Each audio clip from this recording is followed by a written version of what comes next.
Hey guys, so I'm still on Jekyll Island. Got some pretty strange horizontal trees behind me. What this video is going to be is just a mixed review video, but what I'm going to try and do is give you some pointers on how to choose which method is best for a given system of equations. So let's go ahead and get started. Unit 2B, Lesson 5, the very last video for this unit.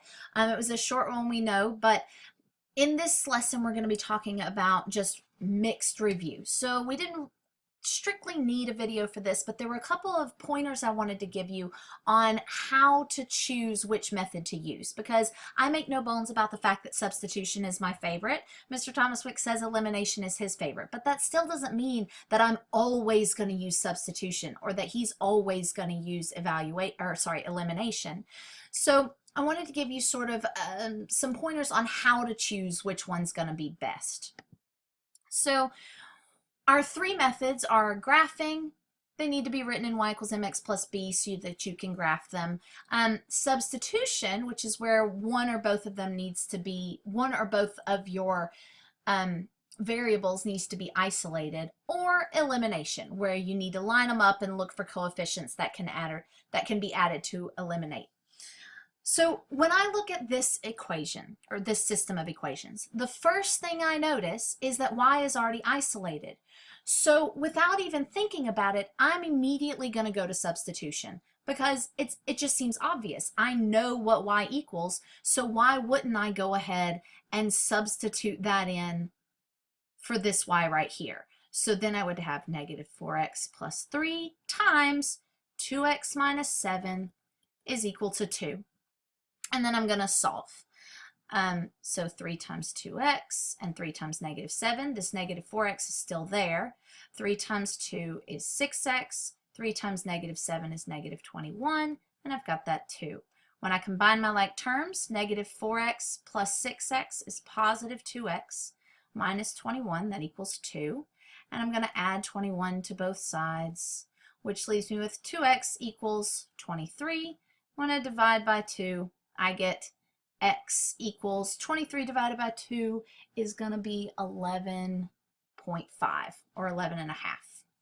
Then to figure out my y value or my y coordinate for my ordered pair, I'm going to go back into one of my equations.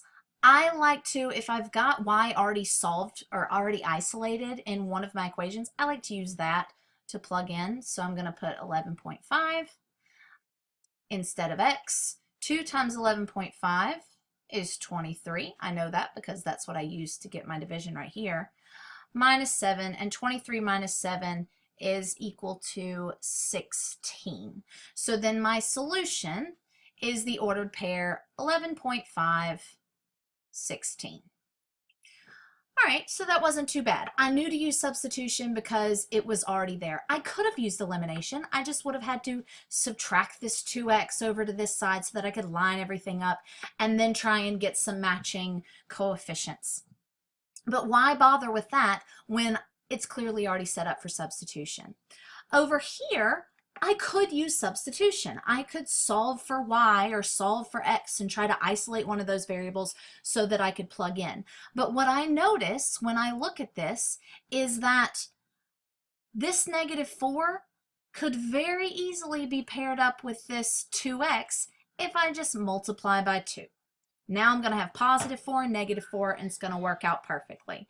So 2 times 2x is positive 4x.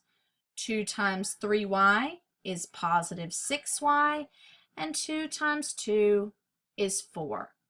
This one doesn't have to change at all, so it's going to be negative 4x plus 7y equals 5.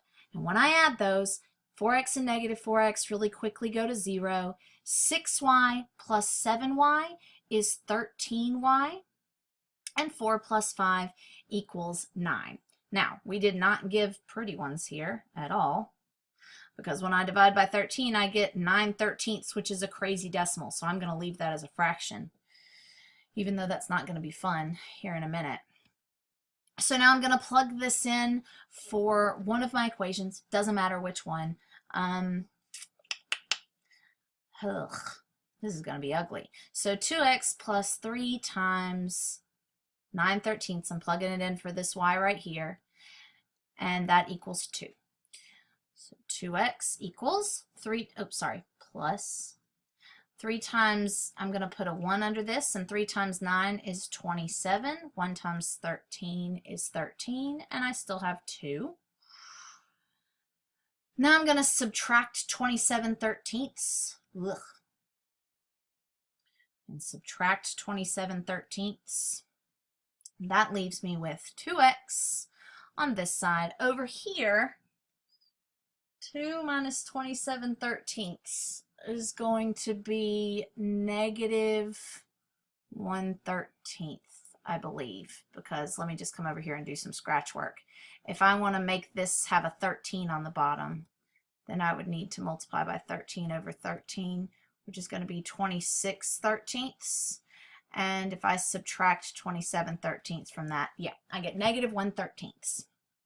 Okay, and I'm going to divide by 2, and I get x equals, again, I'm going to come over here and do some scratch work. Negative 1/13 divided by 2 is the same as multiplying by 1/2, so that gets me negative 1/26. Please forgive me if I made a fraction error there. But my final answer then is going to be the ordered pair negative 1/26 and 9/13. Could you imagine trying to figure that out through graphing? Ugh. All right, so there you go. Hopefully that was helpful. If you're having trouble seeing kind of when to use what method, let us know. But really, it is all about whichever one's your favorite. You can use any of the methods on anything, except for maybe graphing, because it would be impossible to do that with graphing. So raise your hand if you have any questions, and good luck on your test.